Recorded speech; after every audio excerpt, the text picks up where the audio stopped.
Hey, good morning. Scott Sambucci here, ready for the Monday morning sales challenge. So, my challenge to you this week is to be positive.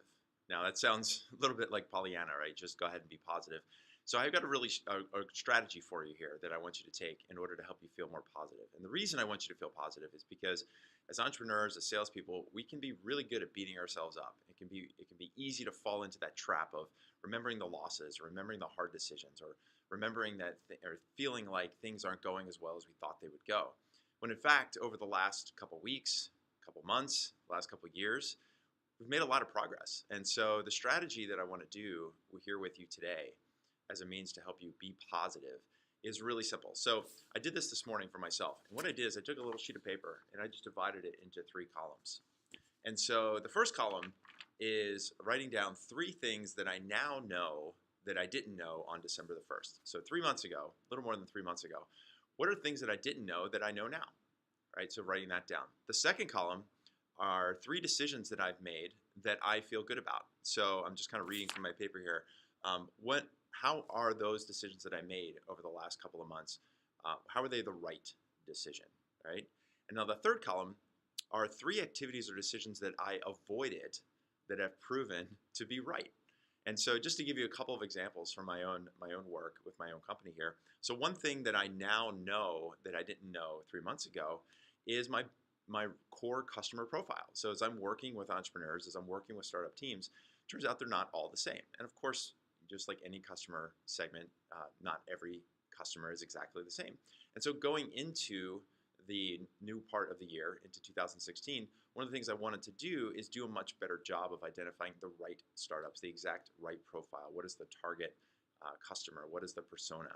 And so while I'm still not there 100%, I now know so much more about the right targets and the right companies that I should be going after. So that's just one of the three things that I now know that I did not know back on December the 1st.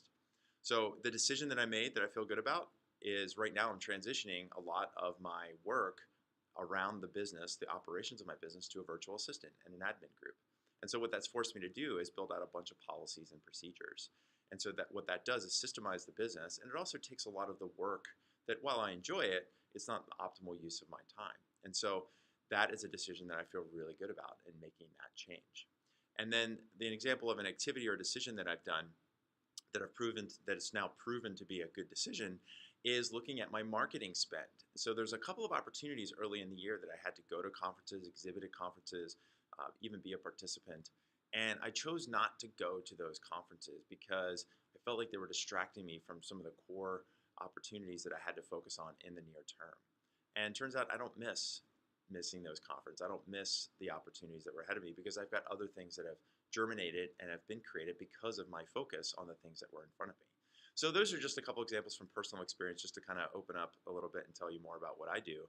And so for you, the challenge is to be positive. And the way to be positive is to build this sheet for yourself. Look at 3 things you now know that you did not know back in December.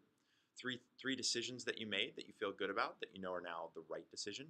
And 3 activities or decisions you chose not to pursue that you now have proven to be unimportant, even though they seemed important at the time. So when I say be positive, this is a strategy on how you can be positive. And I think when you do that, it's a way for us to celebrate celebrate the successes that we've had and make sure that we're moving into the week in a positive mindset.